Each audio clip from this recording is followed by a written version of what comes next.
Hey everyone, Mark here with North of the Wall Garage. Porsche just dropped the 992.2 generation press release. Really interesting stuff about the mild hybrid powertrain inclusion into the GTS models that will probably eventually filter down to the regular Carreras. But just thought it was a good time to talk about Porsche's gatekeeping of the 911 and its making of the 911 as a true halo car. Of course, previously Porsche was just a sports car company. The 911 was really one of their only models, along the years with the 944, 968, 928. Yes, there's been other models, but generally speaking, the 911's been the model. But now more than ever, the 911 has ascended a bit. It's gone just beyond, okay, this is the best sports car model. Now it's really the halo car, the apex predator of the Porsche lineup, and really does compete with the likes of Ferrari, Lamborghini, and so on and so forth. So thought it was an interesting time to talk about Porsche's positioning in the market and how they've gatekept the 911 really from just sort of the average buyer with a lot of different business practices, whether they're intentional or not intentional. So thanks for joining me, and please like and subscribe as always, and we're about to dive in. Enjoy. So just today, Porsche released the new facelifted 992.2 generation 911 with a hybrid powertrain. The addition of a hybrid powertrain comes as no surprise to those who have been following the 911 for years. Over the years, there's been tons of speculation about when a new hybrid 911 would be released, and now it's finally here. What I think is most interesting is not necessarily how Porsche continues to innovate the 911, though they do. Each generation brings something desirably similar, yet interestingly different, to the table every single time. But again, it's not the engineering that's the subject of this video. The reason I think this is an interesting time to talk about Porsche and their business decisions is how they've effectively gatekept the 911 from many other people. Whether intentional or not, they've accomplished this through a variety of practices. So let's explore why Porsche's decisions have kept the 911, new and used, so hard to get and so expensive. Basic economics dictates that exclusivity remains supreme when demand is high and supply remains fixed as a flat line. Demand for the 911 has increased 44% since 2019. That's over a 5-year span, which outpaces the increase in demand that Porsche has seen across their entire lineup. Granted, Porsche is catching up on the supply side. In 2023, deliveries of the 911 increased by 24% to over 50,000 units, which was the largest increase of all Porsche model lines proportionally. It's interesting to even see in Porsche's year-end 2023 investor presentation, they acknowledge the balance of demand and supply. By managing supply carefully, Porsche has done a very good job at crafting desirability. Do not flood the market with models, but carefully deal them out to ready and willing buyers. Despite Porsche's best efforts to catch up on the supply side, demand for the 911 remains very strong. So back to one of my favorite charts, and I have covered this previously in another video I've done about Porsche's business practices that I'll link in the description below. Credit to Jalopnik for their great reporting here in this great chart, which shows the difference between the MSRP of the 911 over the years as well as the inflation-adjusted price as of 2022. What I think is especially interesting, though, and what I'm trying to highlight here, is in the line of exclusivity, when prices continue to increase, by definition it makes a good more difficult to obtain. Look at the starting price for the 911 in 2022, $101,200. Now look at the base price that Car and Driver reported for a 2025 base 911, $122,095. That represents over a 20% increase over 3 years. Now on the screen is the real median household income in the United States according to the Federal Reserve Bank of St. Louis. Unfortunately, the most recent data points we have for real median household income in the U.S. are only through 2022. But what I'm really interested in pointing out here is you look at most 3-year periods in this graph, and especially looking at 2016 onward, no 3-year gap has anywhere near a 20% increase. In fact, you can see from 2019 to 2022, there was a decrease of about 5% in real median household income in the United States. So obviously we don't know and we can't see the data between 2022 and 2024 to really give a good comparison between the real median household income in the US versus the difference in the 911 base price. Now obviously the median person and median family in the United States, or really anywhere in the world, is definitely not going to be buying a 911 brand new. However, this speaks to the overall health of the economy and the buying power of the average person. It would be really interesting to see if Porsche's target demographic has a similar curve to the real median household income in the United States. I would wager probably not. But what does this really mean, and why is this demographic data relevant to our conversation about exclusivity? Well, ultimately, If you fall in this real median household income bucket or anywhere near that, and you love 911s and you love cars, you're probably going to want to use 911 at some point. That's the only way you're going to be able to get into the platform. However, since Porsche keeps raising the MSRPs of their vehicles, they have successfully created a price floor for recently used Porsches. 911 Porsches do not depreciate similar to other vehicles, and Porsche has done a very good job ensuring that they do not depreciate and become super accessible by virtue of raising the MSRP year after year. Again, whether that's intentional, we don't know, but it's very interesting when you look at the opposite end of the spectrum with what happened with Tesla. In 2022, Tesla MSRPs were at their highest, with the Model Y performance starting well into the $70,000 range. Last year, Tesla slashed their prices, and the Model Y performance could have been had for almost $50,000. That drastic negative 20% change in the course of a year absolutely plummeted used Tesla values, and as a result, the used Teslas became incredibly affordable. So pivoting back to Porsche, what is the effect of the constant MSRP increase on the base Carrera due to the used market? Well, for one, I focused the search on a full generation ago now, the 991.2, which were made between 2017 and 2019. These base Carreras were the first 911s to have a turbo standard, so even the base model had a small turbocharger attached to it, which was a first for the base 911. You'll see, despite a few outliers, or really one outlier, this particular convertible model, and I have sorted for manual transmissions, by the way, the ideal spec. The hardtop 911 Carreras, the cheapest one in the United States currently, according to Autotrader.com, is about $85,000. Sure, that represents a significant discount to the 2025 MSRP of $122,000, but of course, this car is now 8 years older from a model year perspective. Additionally, what was the base price in 2017 if you were to buy this brand new? Well, we go to Motor Trend and we check out exactly that. Here's the 2017 Porsche 911. Original MSRP for the Carrera Coupe, $89,400. Now, obviously, you could option these pretty well and add on a lot of very expensive options to drive the price up. But at least from the onset, looking at this base Carrera, we can see, okay, it's white paint, it's probably a standard interior, we could dive deeper.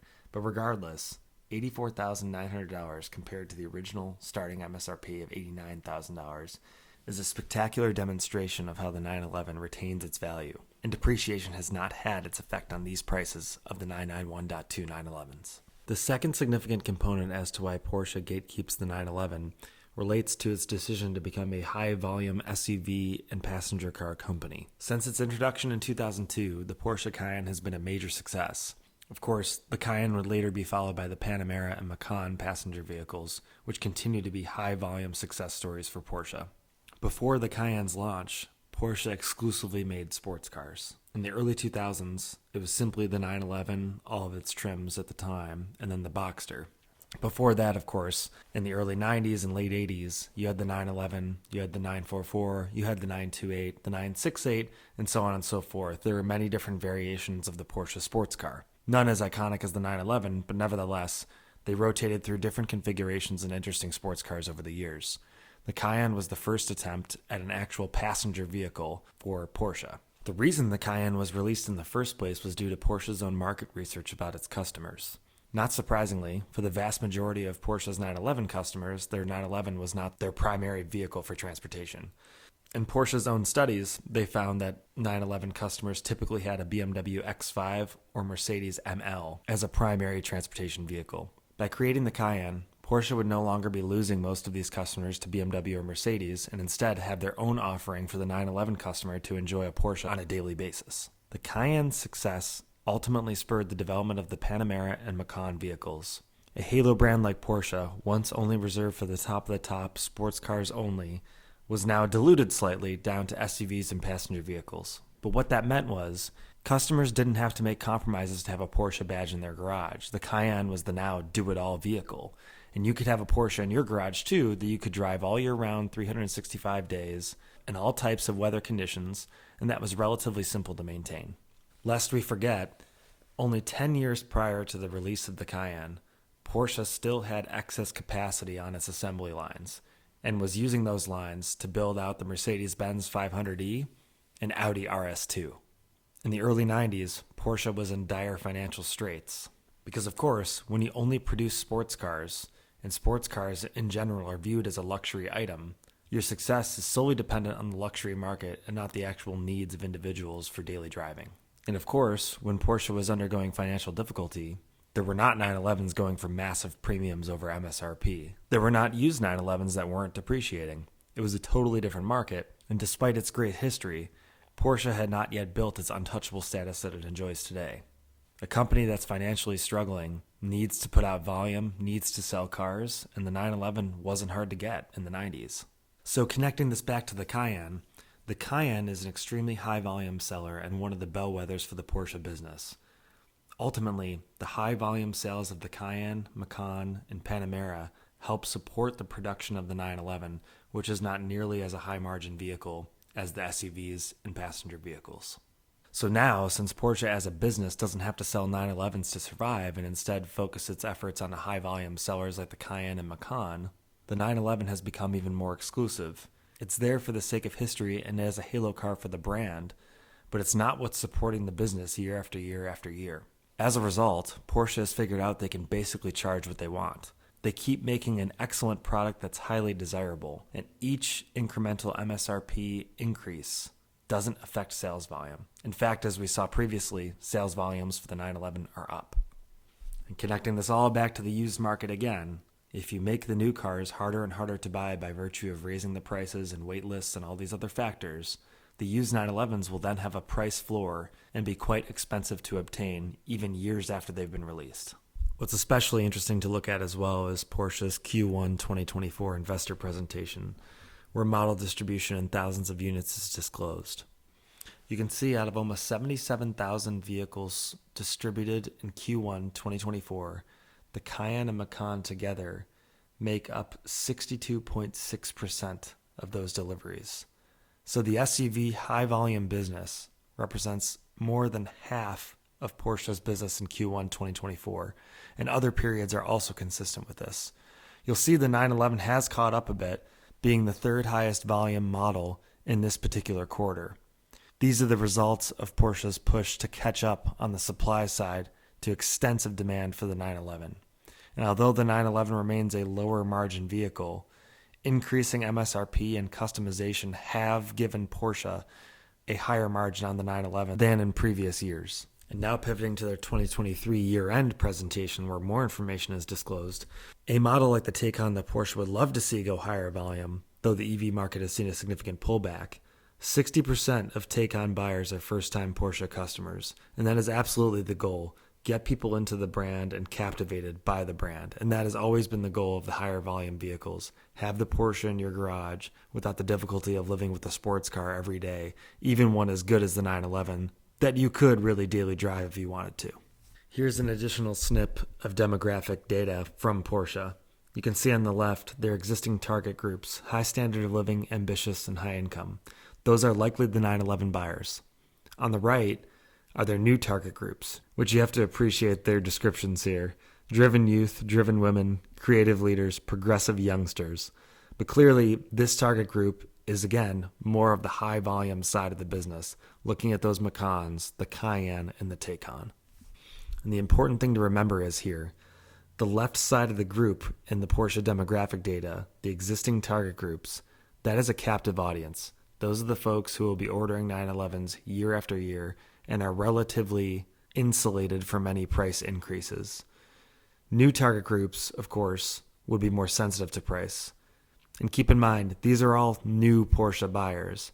If you were thinking about the used Porsche buyer or pre-owned Porsche buyer, you would get a lot of interesting mix on the demographic data about who exactly is looking at a 911. But again, the more that Porsche increases those new MSRPs and the more that used 911s hold their value, you are keeping the 911 squarely in that existing target group category of high standard of living, ambitious, and high income individuals. The last major point as to why Porsche has been gatekeeping the 911 is really not Porsche's fault at all, as that the 911 is an excellent product. In every single generation, it's slightly tweaked, bringing something interesting to the table that's different than the previous generation. And as of late, Porsche has also capitalized on generational differences with special editions, most recently the 911 ST. But looking on Bring a Trailer, and 911s in general across all years, you can see prices are extremely healthy, and these are all auctions that are in progress. The clear value play for an entry into a 911 these days in the mid-2020s is to look at the 996 generation, which was made from the late 90s through the early 2000s. Again, thinking of generational differences, these were the first water-cooled Porsches, the first Porsches with radiators. The generation prior, the 993 911s, were the last of the air-cooled Porsches, and those have seen a massive increase in price on the used market over the last 10 years. If the 996 follows behind as an interesting entry in the 911 history book, the first water-cooled Porsche, then there truly will not be a good entry point for the average person to get into a 911. Even so, the 996s have been up in value, and if you want a turbo model, you're looking at least $50,000 to $60,000. So I can't blame Porsche, obviously, for making a great product. It is incredibly desirable, and each generation of the 911 brings something very, very interesting to the table. Having driven several different generations now, it's always a good time, and anytime you grab the keys for a 911, you know it's going to be worth your time. And so the constant demand is really fed by the making of an excellent product. It's always interesting, it's always slightly different, and there's people lining up for every single year and every single tweak to get a new 911. The MSRP increases are keeping the used car values high, especially later models that have just flipped to the pre-owned market. And then, of course, Porsche's pivot as an SUV company and high-volume automaker has continued to put the 911 on a pedestal, making it the halo car for the company, which has justified the 911 as an apex vehicle, one that is not for everyone, and the pricing shows that. So yes, Porsche is gatekeeping the 911 through some decisions that are probably intentional, and other ones like simply making an excellent product where the market demands outweigh the ability for Porsche to supply, thereby putting price pressure on all 911s, all generations, used and new. Many were predicting the fall of the used 911 market, or at least an adjustment back to normalcy. Although we've seen that in some generations, especially the air-cooled models that are no longer going for six figures for your just average Carrera, it's still worth noting prices have not plummeted, and likely won't, especially as now in the 992.2 generation, Porsche has established there will be a transition to a mild hybrid powertrain, at least for the GTS models, and probably eventually all models. So if you want your internal combustion 911, the line in the sand is drawn now, and prices will probably go up for internal combustion only 911s in the future. As always, thanks for watching. Hope you enjoyed the video and the content. Many more videos to come. Please like and subscribe as it helps support the channel, and we love making this content and it's encouraging to get it out there, and feel free to engage with us via the comments. Looking forward to hearing from you all. Thanks.